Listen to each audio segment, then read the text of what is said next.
Imagínense a un niño de 8 años, con la cara iluminada por la emoción de su flamante bicicleta azul, rogándole a sus padres que lo den solo un paseo más antes de cenar. Era domingo, el cielo de San Miguel estaba teñido de naranja y el aire olía a comida casera. Esa última vuelta, sin embargo, se disolvió en la noche, y con ella, el chico. Durante 30 años, el barrio aprendió a consolarse con la misma historia. Un desconocido pasó en coche y se lo llevó. Era una mentira más fácil de soportar que la verdad.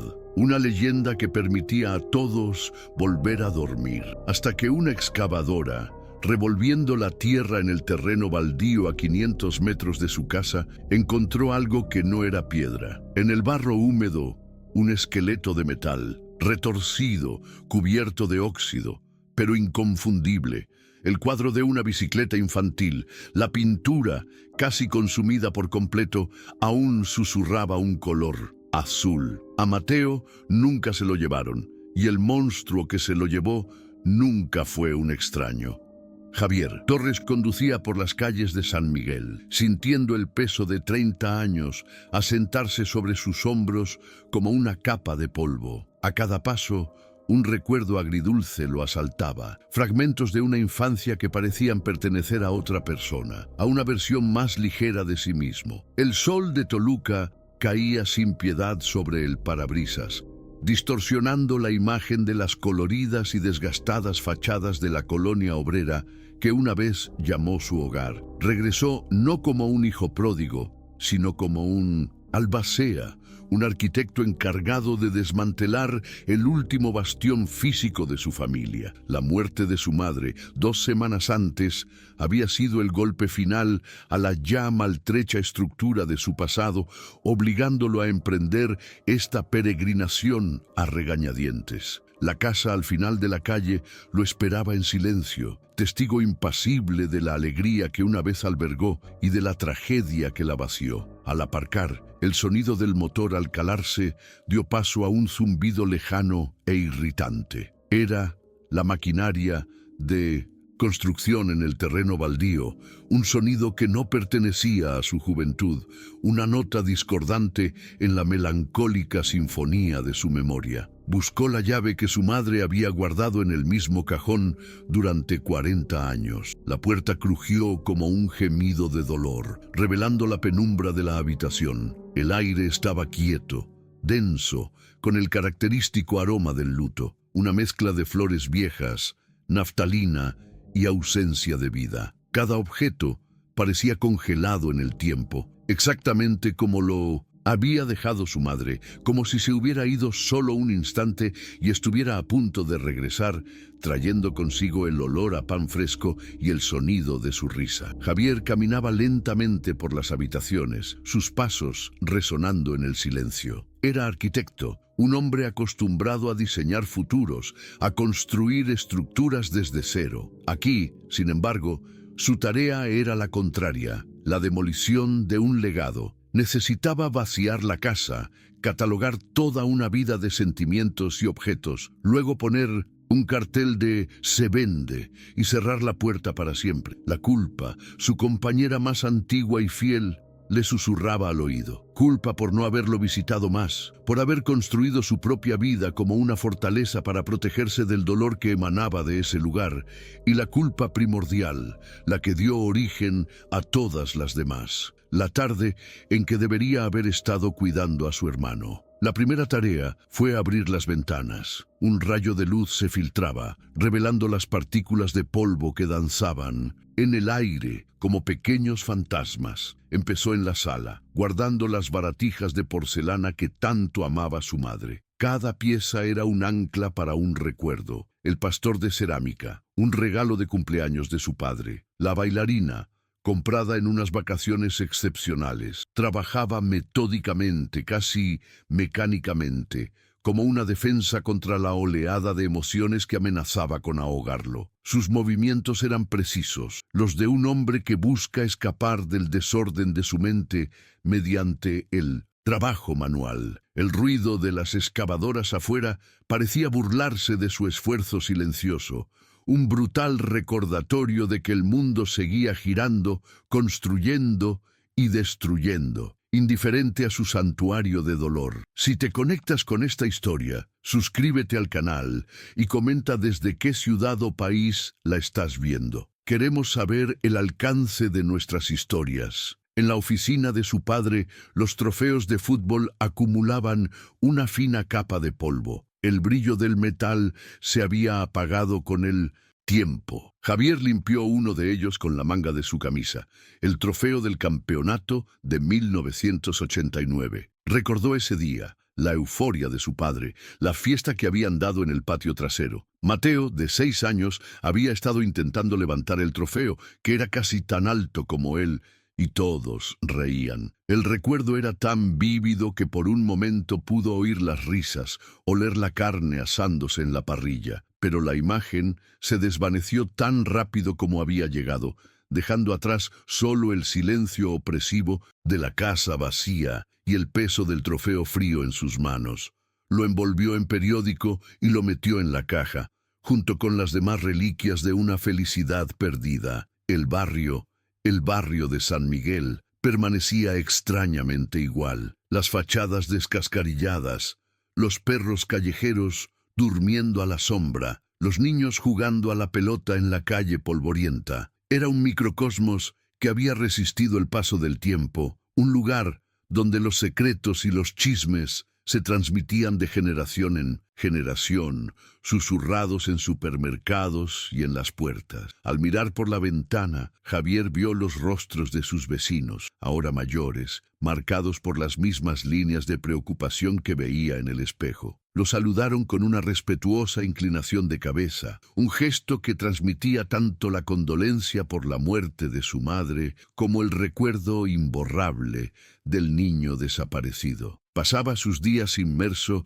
en esta arqueología doméstica. Cada cajón abierto era un portal al pasado. Encontró cartas de amor que sus padres habían intercambiado en su juventud, informes escolares amarillentos, su propia colección de coches en miniatura. Todo estaba impregnado de una normalidad que la ausencia que lo atormentaba hacía extraordinario. La familia Torres había intentado seguir adelante, pero nunca lo había conseguido. Simplemente habían aprendido a vivir con un vacío en el alma, un espacio vacío en la mesa del comedor que ninguna silla nueva podía llenar. La estabilidad que Javier había construido para sí mismo en otra ciudad ahora parecía frágil, una ilusión. Las noches eran las más duras.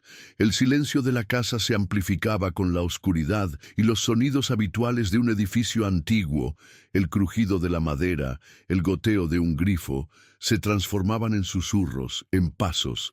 Evitaba la habitación de Mateo, manteniendo la puerta cerrada como si fuera una enfermedad contagiosa, pero la presencia de su hermano estaba en todas partes, en el dibujo del niño clavado en el refrigerador, descolorido por el sol, o en la marca de altura grabada en el marco de la puerta de la cocina. Era un fantasma benévolo, pero su presencia constante le recordaba su fracaso como hermano mayor. El terreno baldío, a 500 metros de la casa, siempre había sido una especie de frontera. En su infancia era el límite del mundo conocido, un lugar de aventuras prohibidas donde se alzaban las antiguas fábricas de ladrillos abandonadas. Lo exploraron, imaginándolo como un castillo o una fortaleza. Ahora, el Nirsotso, sonido de las máquinas removiendo la tierra, era un presagio, el sonido de un pasado que se desenterraba a la fuerza. Para Javier, sin embargo, era solo una molestia, otro elemento hostil en su tarea de borrar el rastro de su familia de ese lugar. Quería terminar pronto, vender la casa y volver a su vida, a la ilusión de normalidad que había creado. Se sentía como un extraño en su propia historia. Sus hijos apenas conocían la casa. Sus visitas eran escasas y breves, siempre teñidas de una tristeza inexplicable. La estabilidad de su vida adulta, su esposa, sus hijos, su exitosa carrera, se había cimentado sobre los cimientos de aquella tragedia familiar. Era un hombre que había logrado todo lo que se esperaba de él, pero que vivía con la constante sensación de que faltaba algo fundamental, una pieza que se había perdido aquella tarde de mayo de 1991 y que jamás volvería a encontrar. Los ojos de su madre, en sus últimos años, reflejaban una resignación pacífica, pero Javier sabía que bajo esa calma se escondía un dolor incurable. Vender la casa era el último acto de amor que podía ofrecerle, liberándola simbólicamente del lugar convertido en mausoleo. Se aferró a esta misión con fría determinación, relegando a un segundo plano la verdadera razón de su incomodidad. Enfrentarse a ese lugar era enfrentarse a sí mismo, el joven de 16 años que había fracasado en su única tarea. La rutina de empacar y limpiar continuó durante días. Cajas y cajas se apilaban en la sala, cada una un cofre de recuerdos, ropa, platos, fotografías. En una de las cajas encontró el álbum del 8º cumpleaños de Mateo. Las fotos mostraban a un niño sonriente, con los ojos brillantes de felicidad, de pie junto a su flamante bicicleta azul. Javier cerró el álbum bruscamente. Era un santuario que no se atrevía a profanar. La bicicleta azul, el último regalo, el presagio de la fatalidad. Miró el cielo anaranjado del atardecer. El ruido de las máquinas había cesado. Un silencio denso se apoderó de San Miguel. En ese instante de quietud, Javier sintió una fugaz paz. Quizás podría lograrlo después de todo. Quizás podría cerrar este capítulo, cerrar la puerta con llave y dejar atrás a los fantasmas. No buscaba el pasado.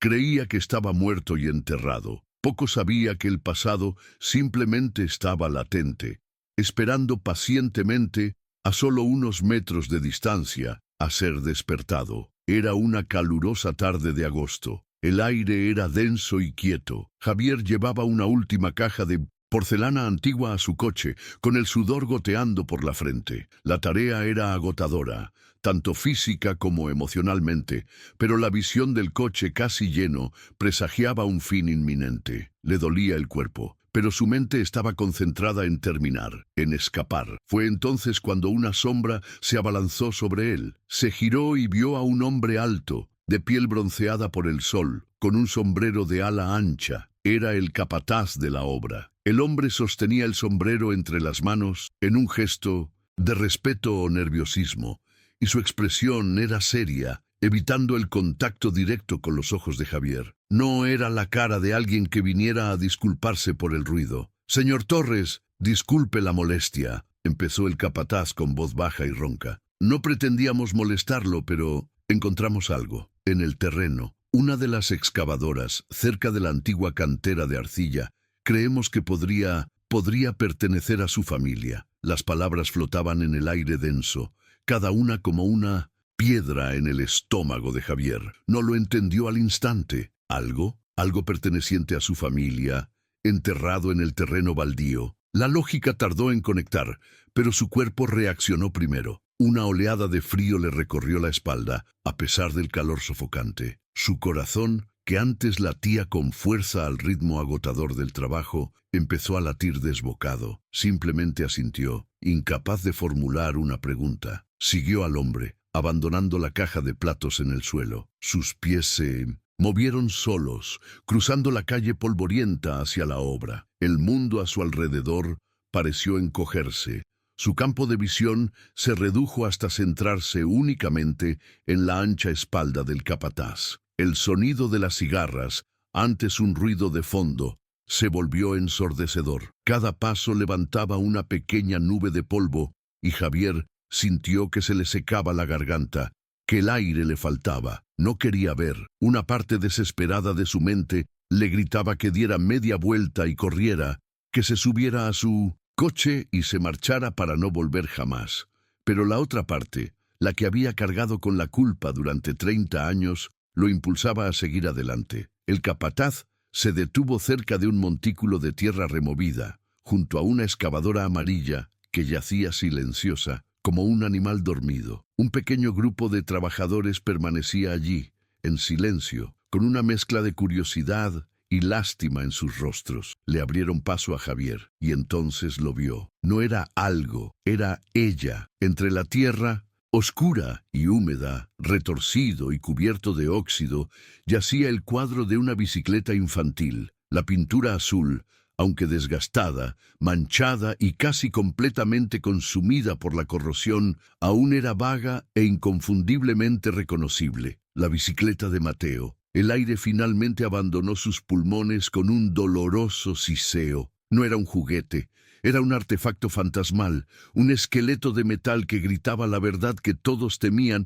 y que en secreto intentaban olvidar. Mateo nunca iba lejos. A Mateo nunca. Lo llevaba a un desconocido en un coche. Estuvo allí todo el tiempo, a 500 metros de casa, enterrado bajo la indiferencia del tiempo y la hierba alta. A Javier se le escaparon las fuerzas de las piernas. El mundo giró en una confusión de amarillo, azul y ocre, y se desplomó, sus rodillas golpeando con fuerza la tierra blanda. El colapso fue silencioso, interno, pero total. La estructura de su vida adulta, construida con tanto cuidado sobre los cimientos de esa ausencia, se derrumbó en un instante. Su mano se extendió temblando incontrolablemente hasta tocar el metal del manillar. Estaba frío, húmedo y áspero por el óxido. La textura bajo sus dedos era de hueso, de un remanente. Al rozarlo, el mundo desapareció por completo. El ruido, las caras, el calor, todo se había ido. De repente volvió a tener 16 años y Mateo, de 8, pedaleaba delante de él, riendo, con su pelo negro ondeando al viento. «Solo una vuelta más, Javi, por favor», resonó la voz infantil en su mente, nítida. Vio la sonrisa de su hermano, la alegría pura en sus ojos. La imagen, la última que tenía de él, era tan real que casi podía tocarla. Pero la visión se hizo añicos, destrozada por el pesado silencio del presente. Los trabajadores apartaron la mirada, avergonzados de presenciar un dolor tan crudo e íntimo. El capataz se aclaró la garganta, sin saber qué decir. «Paramos todo en cuanto lo vimos. Pensamos que sería mejor llamarte primero», dijo, un intento inútil de llenar el vacío. Alguien al fondo ya hablaba por teléfono, en voz baja y urgente. Llamaban a la policía. El descubrimiento, que para Javier supuso el fin de una era de incertidumbre y el comienzo de un nuevo infierno, para el mundo era ahora el comienzo de un procedimiento. El tiempo que siguió fue un borrón. Javier permaneció arrodillado, con la mano aún sobre su bicicleta, incapaz de moverse. Era una estatua de luto en medio de una obra en construcción. Cada segundo se prolongaba eternamente. Sintió las miradas de sus vecinos asomarse a sus puertas, atraídos por la inusual conmoción. La noticia se extendió con la velocidad de un incendio en un pasto seco. La bicicleta de Mateo. La bicicleta fue encontrada. La frase fue un susurro que viajó de casa en casa, reabriendo una herida que la comunidad creía sanada. La llegada del primer coche patrulla fue un suceso perturbador. La sirena, silenciada a la entrada de la calle, fue reemplazada por el sordo sonido de portazos y la radio policial que emitía órdenes y códigos. Dos agentes se acercaron con una actitud profesional y distante. Miraron a Javier, luego a la bicicleta, y luego comenzaron a desenrollar la cinta amarilla. La escena de su dolor personal se estaba transformando en la escena de un crimen. La intimidad de su dolor se vio violada por la necesidad del protocolo. «Señor, ¿podría retroceder, por favor? Necesitamos asegurar la zona», dijo uno de los oficiales con voz firme, pero con sentimiento. Javier no respondió. Fue el capataz quien le tocó suavemente el hombro y lo ayudó a ponerse de pie. Le temblaban las piernas y se sentía vacío por dentro. Retrocedió unos pasos y simplemente observó cómo los oficiales comenzaban su trabajo. Fotografiaban, medían y hablaban por radio. La bicicleta de su hermano, el objeto que representaba la alegría y la pérdida de su infancia, era ahora la prueba A. Las preguntas comenzaron, suaves pero incisivas. «Señor Torres, ¿puede confirmar de quién era esta bicicleta?» Javier solo pudo asentir. «¿Era de su hermano Mateo Torres?» Otro asentimiento. «¿Recuerda el día que desapareció?» Las palabras le salían de la boca como cristales rotos. «Sí, lo recuerdo. Cada pregunta era como una pala que excavaba más hondo en su memoria, exponiendo las raíces de una culpa que había intentado mantener sepultadas. Respondió con monosílabos, con la mente a la deriva en un mar de conmoción y dolor. Llegaron más patrullas, incluyendo detectives y forenses. La calle, antes tranquila, ahora estaba llena de luces intermitentes de uniforme. La curiosidad de los vecinos se transformó en un silencio sombrío. Ya no eran simples espectadores, eran testigos potenciales. El descubrimiento de la bicicleta en ese lugar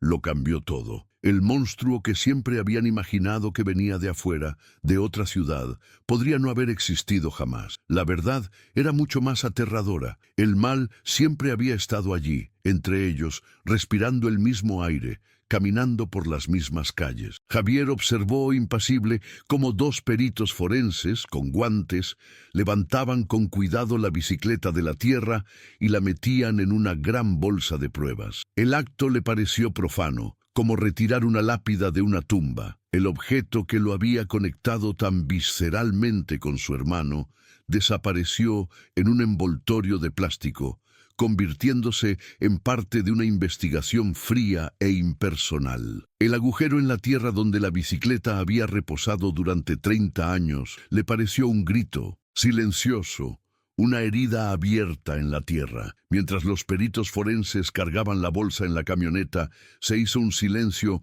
aún más profundo. Los agentes continuaron su trabajo, pero el epicentro del suceso había desaparecido. Javier se quedó solo con sus pensamientos, con la mirada fija en la oscura mancha de tierra. La esperanza tonta e infantil que había albergado sin querer toda su vida, de que Mateo pudiera estar vivo en algún lugar, con otra familia, sin recordar su pasado, se desvaneció en ese instante. Fue reemplazada por una certeza fría y desgarradora.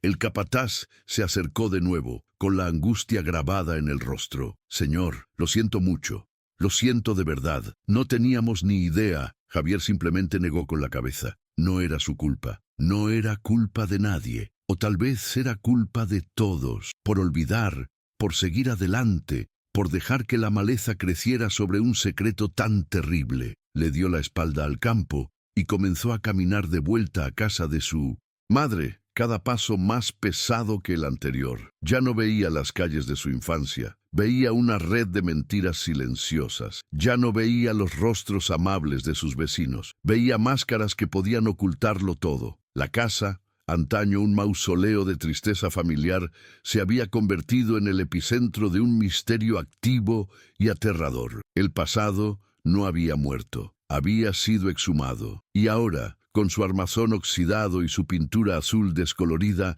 exigía respuestas. En casa, el silencio era diferente. Antes era un silencio de duelo y abandono. Ahora era un silencio de acusación. Cada sombra en un rincón de la habitación parecía retorcerse. Cada crujido de la vieja madera sonaba como un secreto susurrado. Javier estaba sentado en el sillón de su padre. La tela desgastada le resultaba familiar bajo los dedos, pero la comodidad se había desvanecido. Miró fijamente el teléfono silencioso sobre la mesita, sabiendo que pronto empezaría a sonar. La noticia ya debía haber cruzado las fronteras de 1900. San Miguel, viajando por las líneas telefónicas, reabriendo la herida que todos creían cauterizada por el tiempo. El descubrimiento no había traído paz ni cierre. Había detonado una bomba en el corazón de su historia familiar. La casa ya no era un santuario de recuerdos,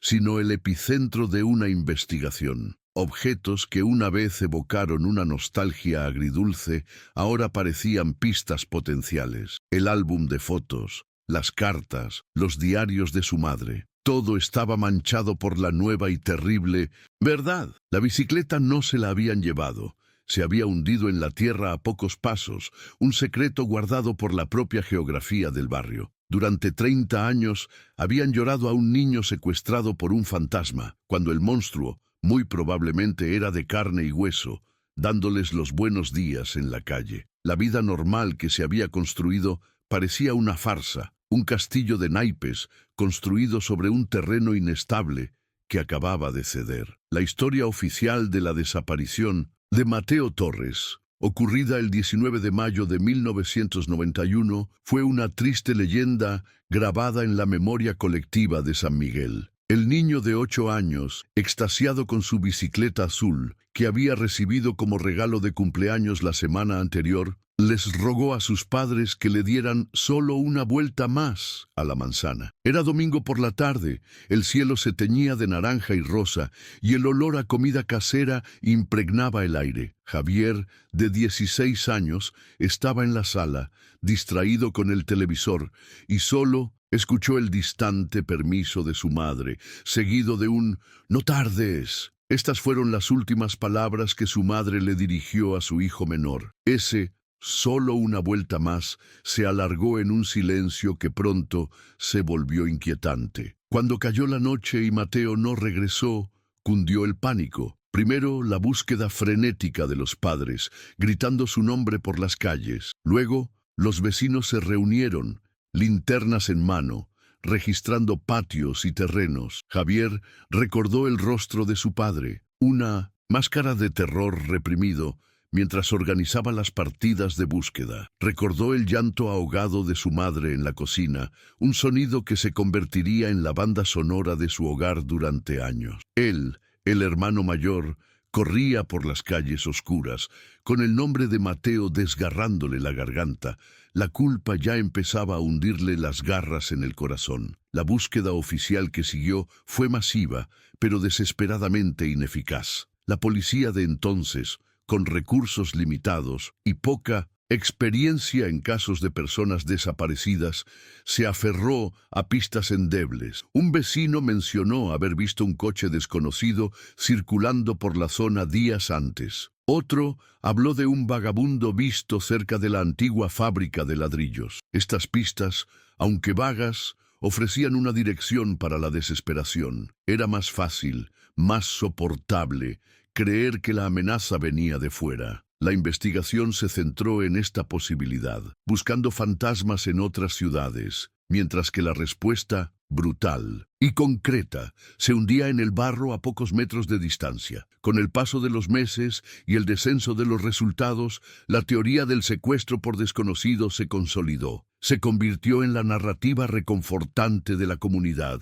Mateo había sido secuestrado por un transeúnte, un cruel oportunista, un monstruo sin rostro que desapareció tan rápido como apareció. Esta versión de los hechos, aunque trágica, permitió que la vida en San Miguel continuara. Las madres podían advertir a sus hijos sobre los peligros de los desconocidos y la comunidad podía unirse en su duelo compartido ante una amenaza externa. Era una mentira necesaria para poder volver a dormir. El caso se enfrió, se archivó, y la ausencia de Mateo se convirtió en un mito local. Ahora, el esqueleto metálico de una bicicleta azul hizo añicos esa narrativa de consuelo. El descubrimiento demostró que no había ningún extraño, ningún coche desconocido. El autor no era un fantasma pasajero, era alguien de dentro, alguien familiarizado con la rutina de la familia Torres.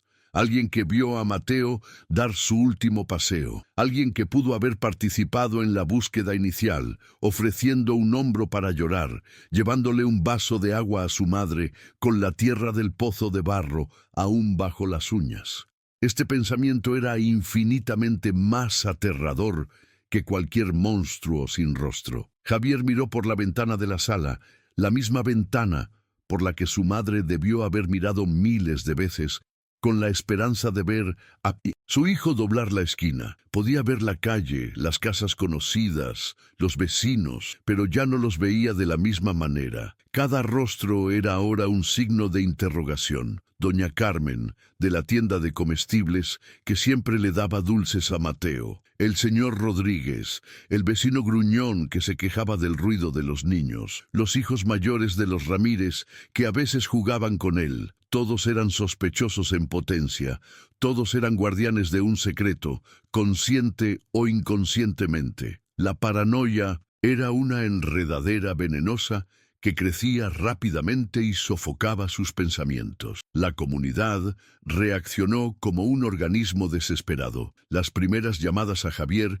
estaban llenas de conmoción y compasión, pero pronto el tono cambió. Las llamadas se hicieron más esporádicas. Cuando salía a comprar pan, las conversaciones que antes eran fluidas se tornaron tensas, llenas de pausas incómodas y miradas evasivas. Nadie quería hablar del tema. Reabrir el caso de Mateo no solo desenterró el dolor de la familia Torres, también desenterró el miedo y la sospecha que habían estado convenientemente enterrados 30 años atrás. Obligó a todos a mirar a sus vecinos, a sus amigos e incluso a sí mismos con recelo. El conflicto silencioso se manifestó con la visita de doña Elvira, su vecina, una mujer que lo había visto crecer. Le trajo un plato de comida, un gesto de bondad superficial. «Javier, hijo mío», dijo en voz baja, «tus padres por fin han encontrado la paz. Tu madre, que Dios la tenga en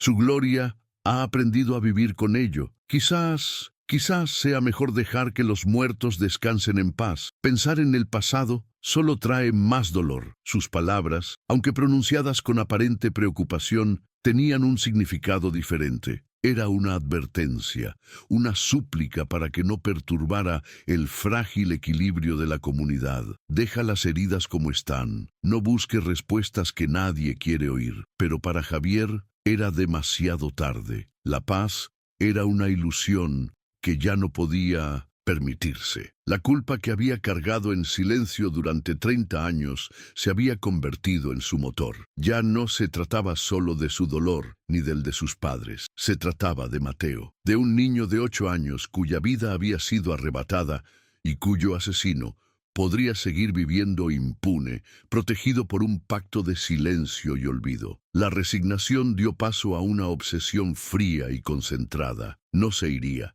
No hasta descubrir la verdad. Convirtió la antigua oficina de su padre en su cuartel general. Extendió sobre la gran mesa de madera un viejo mapa de la colonia de 1991 que encontró en un cajón. Junto a él colocó una hoja en blanco donde comenzó a enumerar los nombres de todas las familias que habían vivido en la calle en ese entonces. Su mente de arquitecto, entrenada para ver estructuras y conexiones, estaba ahora completamente enfocada en reconstruir el pasado. ¿Quién vivía dónde? ¿Quién tenía hijos adolescentes? ¿Quién trabajaba en la ladrillera? ¿Quién le guardaba rencor a su familia? Las noches siguientes transcurrieron despierto, bajo la luz de una lámpara, rodeado de los fantasmas del pasado. Abrió los álbumes de fotos que antes había evitado. Ahora no miraba los rostros sonrientes de su familia, sino lo que yacía al fondo, a los vecinos que aparecían en las fotos de la fiesta de cumpleaños, a los adolescentes reunidos en la esquina, a cualquier detalle que su memoria pudiera haber pasado por alto. Cada fotografía era una posible escena del crimen, y él era el único detective dispuesto a examinarla. Encontró una foto del 8º cumpleaños de Mateo. Allí estaba, radiante, junto a su bicicleta azul. Al fondo, varios vecinos sonreían a la cámara. Observó cada rostro, uno por uno, intentando ver a través de la máscara del tiempo. Había algo en los ojos de alguien, una sonrisa que no llegaba a los ojos, una mirada que se detenía demasiado en el niño. Se estaba volviendo paranoico, viendo monstruos en las sombras, pero no podía detenerse. La imagen de su hermano sonriendo lo atormentaba y lo impulsaba. Su búsqueda lo aisló. Apenas respondía a las llamadas de su esposa que le pedía que volviera a casa. ¿Cómo podía explicar que estaba cazando un fantasma en su pueblo? ¿Cómo podía describir la sensación de que la verdad estaba a su alcance, oculta tras una puerta que nadie quería que abriera? Se sentía cada vez más alejado de su vida actual, como si hubiera retrocedido en el tiempo, atrapado en 1991, con la tarea de arreglar lo que se había roto. El dolor de Javier se transformó en una determinación sombría. Sentía que se lo debía a sus padres, quienes vivieron y murieron a la sombra de esa pregunta sin respuesta. Su madre, en sus últimos años, rara vez hablaba de Mateo, pero Javier veía el dolor en sus ojos cada vez que un niño reía en la calle. Su padre se refugió en un silencio profundo, sin que la alegría volviera del todo a su rostro. Merecían la verdad. Mateo merecía justicia, y él, el hermano que debería haberlo cuidado, sería quien la encontraría. Tomó un bolígrafo rojo y empezó a rodear casas en el mapa, dibujando líneas, tomando notas en los márgenes. Nombres, edades, posibles conexiones. La casa de los Ramírez, la casa del señor Rodríguez, la casa de un primo lejano que vivía a pocas cuadras. El mapa de San Miguel se estaba convirtiendo en el mapa de su propia obsesión, un laberinto de sospechas que lo consumía por completo. La comunidad quizá hubiera querido que las heridas permanecieran cerradas, pero para Javier, la herida nunca sanó. Simplemente supuró en silencio. El descubrimiento de la bicicleta no reabrió la herida, simplemente arrancó la venda sucia que la cubría, dejando al descubierto la podredumbre subyacente. Comprendió que la pasividad era una forma de complicidad, el olvido, una injusticia. En un cajón encontró el pequeño diario de su madre, fechado en 1991. Las páginas estaban amarillentas, la letra elegante y triste. La mayoría de las notas eran sobre la vida cotidiana, pero una entrada, unas semanas antes de la desaparición, le llamó la atención. Su madre mencionó que uno de los hijos mayores del vecino, un adolescente problemático, había asustado a Mateo al intentar robarle la bicicleta en broma. Había comentado que necesitaba hablar con los padres del chico. Javier no recordaba si alguna vez lo hizo, pero recordaba el rostro del adolescente y sabía que su búsqueda tenía un punto de partida. Un conflicto interno lo carcomía. Una parte de él quería creer las palabras de doña Elvira. Quería dejar de cavar y regresar a la seguridad de su familia lejos de ese veneno. Pero la imagen de Mateo, sonriendo en su bicicleta azul, era más fuerte. Era una deuda que necesitaba saldar, una responsabilidad que había abandonado a los 16 años y que ahora, a los 46, asumía con la fuerza de toda una vida de culpa. La casa de sus padres, que había venido a vaciar y vender, se había convertido en su base de operaciones. Ya no desmantelaba el pasado, lo reconstruía, pieza por pieza, buscando la pieza que importaba, la que explicaría cómo la alegría de una tarde de domingo podía convertirse en 30 años de oscuridad. El silencio de la noche solo lo rompía el sonido de su pluma rascando el papel, el sonido solitario de un hombre en guerra con las sombras. La mañana siguiente amaneció gris y húmeda, reflejo del estado de ánimo de Javier. La obsesión que lo había consumido durante la noche se concretó en un plan de acción. Ya no era solo la víctima de una tragedia, era su investigador. Su primera parada fue la tienda de comestibles de Doña Carmen, un pequeño establecimiento que apenas había cambiado en 30 años. El mismo olor a queso y embutidos flotaba en el aire, y el mismo calendario de un equipo de fútbol local, ahora de 2025, colgaba en la pared. Doña Carmen, ahora completamente canosa y con movimientos más lentos, lo recibió con una sonrisa triste. Era una enciclopedia viviente de San Miguel, la guardiana de todas sus historias, tanto contadas como susurradas. Javier compró una botella de agua, usándola como pretexto para iniciar la conversación. Habló de su madre, de la casa, y luego, con naturalidad, mencionó el descubrimiento de la bicicleta. La sonrisa de Carmen se desvaneció. Una tragedia, Javi, una tragedia terrible, revivida, dijo, mientras sus ojos vagaban para ordenar las latas en el estante. Javier insistió, mencionando el diario de su madre, la nota sobre el hijo mayor de los Andrade, el adolescente que había asustado a Mateo. El silencio de Carmen fue la primera barrera que encontró. «Ay, hijo mío, eso fue hace tanto tiempo. Los chicos de entonces eran solo chicos, llenos de energía, haciendo tonterías. No se pueden tomar en serio las preocupaciones de una madre. Su voz era evasiva, un muro de negación. Se dio cuenta de que ella sabía más de lo que decía. El miedo en sus ojos era el mismo miedo que había visto en los de doña Elvira. El miedo a perturbar el orden, a desenterrar un cuerpo que todos preferían fingir que no existía. Recordaba al adolescente, sí, recordaba su mala reputación, las pequeñas crueldades, las peleas, pero admitirlo ahora, a la luz de la bicicleta desenterrada, era dar peso a una terrible sospecha.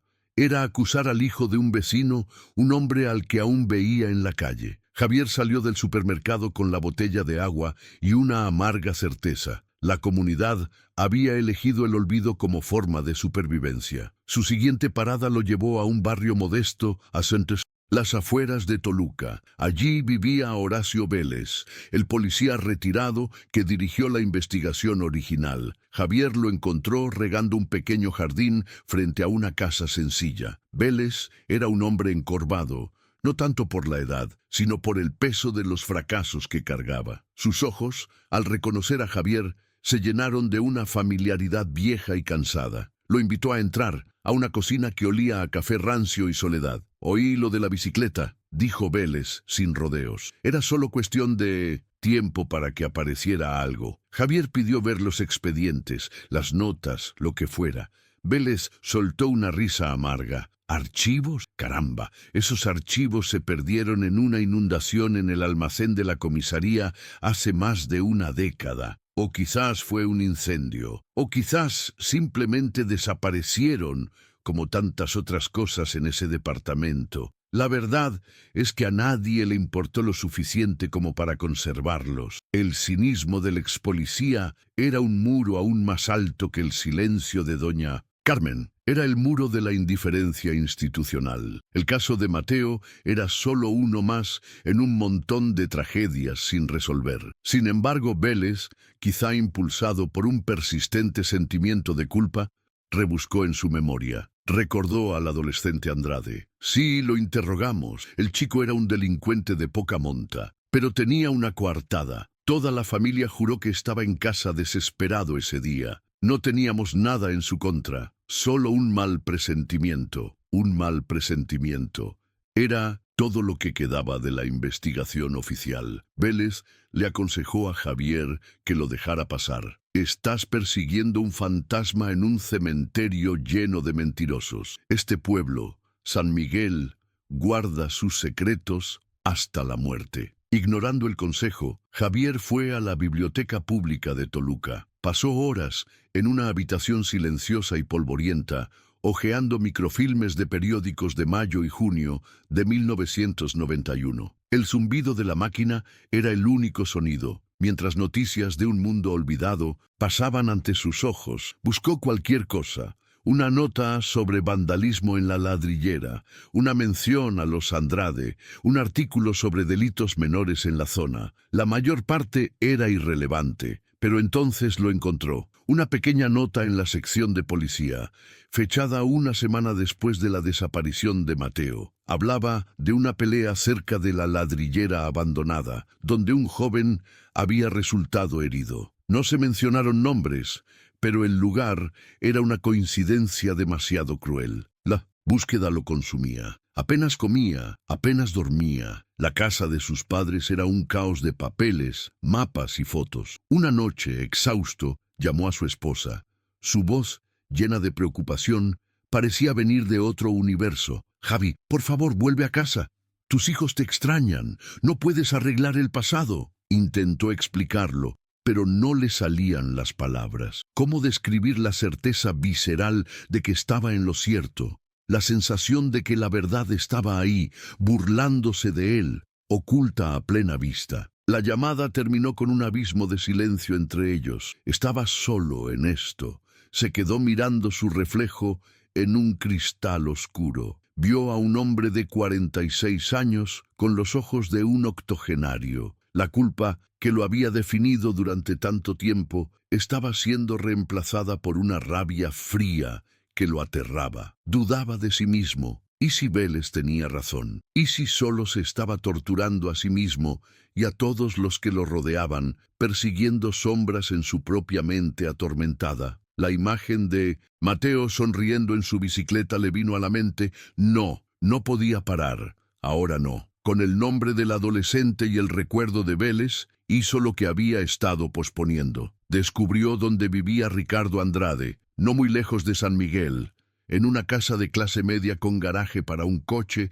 y un jardín bien cuidado. Javier condujo hasta allí, con el corazón latiéndole con fuerza. Aparcó al otro lado de la calle y observó. Al poco rato, un hombre de su edad, con el pelo ralo y una barriga prominente, salió a recoger el correo. Era él. Su rostro era más viejo, más corpulento, pero sus ojos eran los mismos. Javier respiró hondo, salió del coche y cruzó la calle. «¿Ricardo?», llamó. El hombre se giró con expresión de confusión. «Soy Javier Torres». El nombre quedó flotando en el aire un instante y luego lo reconoció, seguido de un cambio sutil pero inmediato. La cordialidad desapareció, reemplazada por una cautela defensiva. El cuerpo de Ricardo se tensó. La mano que sostenía las cartas tembló ligeramente. «Torres, siento mucho lo de tu madre. Y lo de la moto, he oído. Terrible». Estaba mirando unas fotos viejas. Empezó Javier con voz tranquila pero firme. «De la fiesta de cumpleaños de mi hermano. Estabas allí. Mi mamá escribió en un diario que tú y Mateo discutieron por la bici. ¿Te acuerdas, Ricardo?» Ricardo palideció. Rió, un sonido nervioso y sin alegría. «Vaya, eso fue hace 30 años. Éramos niños. Los niños se pelean todo el tiempo. Ni siquiera recuerdo qué desayuné ayer». La negación fue demasiado rápida, demasiado ensayada. «Es extraño», continuó Javier sin apartar la mirada. «El investigador dijo que estabas enfermo el día que Mateo desapareció, pero encontré un artículo de periódico sobre una pelea cerca de la ladrillera una semana después. Recordé que solías meterte en peleas. Para ser un chico enfermo, te recuperaste bastante rápido». Cada palabra era una piedra lanzada a la fachada de normalidad de Ricardo. El sudor empezó a brotar de la frente del otro hombre, con la mirada fija en las ventanas de su casa como un animal acorralado. «No sé de qué hablas», dijo Ricardo, con la voz ahora grave y amenazante. «¿Vienes a mi casa después de 30 años a acusarme de algo? ¿Estás loco? Mi padre lo dejó muy claro entonces. No me fui de casa. Será mejor que te vayas, Torres. Es mejor que dejes atrás el pasado». Se giró bruscamente y entró en la casa, dando un portazo. El eco del golpe quedó en el aire. Un final violento para la conversación. Javier se quedó allí, parado en la acera, con el cuerpo temblando de adrenalina y una fría certeza. No había conseguido una confesión, pero la reacción de Ricardo sí lo fue. El pánico en sus ojos, la ira defensiva, la mención de su padre dejándolo muy claro. No era la reacción de un inocente acusado injustamente. Era la reacción de un hombre cuyo secreto más oscuro había sido descubierto. La coartada no había sido suya, había sido de su padre. Había sido una mentira familiar, urdida para proteger a su hijo. ¿Disfrutaste esta historia?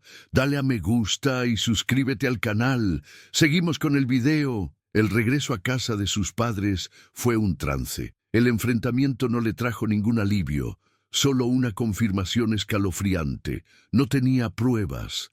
Era su palabra, su interpretación, contra la negación de Ricardo y el muro de silencio que su familia seguramente erigirá a su alrededor. La policía no haría nada basándose en una entrada de diario y un vago artículo periodístico de hacía 30 años. Estaba en un callejón sin salida. Sentado en la oficina de su padre, volvió a mirar el mapa, la cerámica, la pelea, la coartada de la enfermedad. Y entonces, algo que Vélez había dicho le vino a la mente. Toda la familia juró, toda la familia, no solo su padre. Recordó a la hermana menor de Ricardo, una niña callada y asustadiza, que siempre lo seguía a todas partes. Tendría unos 12 años por aquel entonces. ¿La habrían obligado a mentir también? ¿Podría una niña de 12 años guardar un secreto tan importante durante tanto tiempo? Volvió a coger el álbum de fotos y lo hojeó hasta encontrar el de la fiesta. Allí estaba Ricardo, el adolescente, con su sonrisa arrogante, y detrás de él,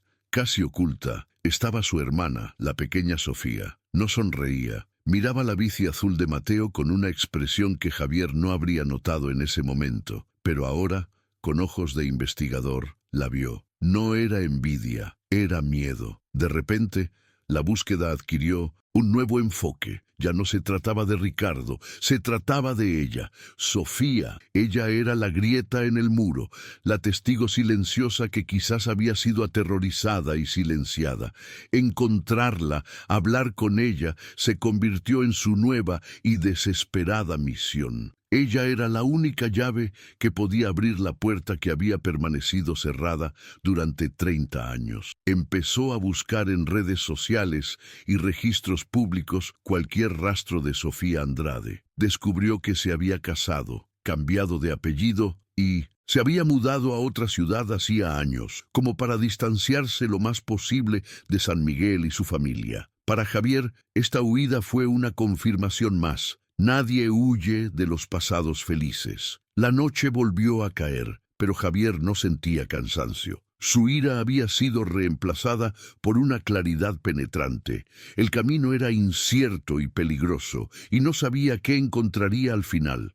Pero por primera vez, desde que encontró la bicicleta, sintió que ya no solo reaccionaba al pasado, buscaba activamente la verdad, y el rostro asustado de una niña en una vieja fotografía era su nuevo mapa. La búsqueda de Sofía Andrade resultó ser un laberinto de callejones sin salida. Javier encontró una dirección antigua, un número de teléfono desconectado, un rastro que se enfriaba con cada intento.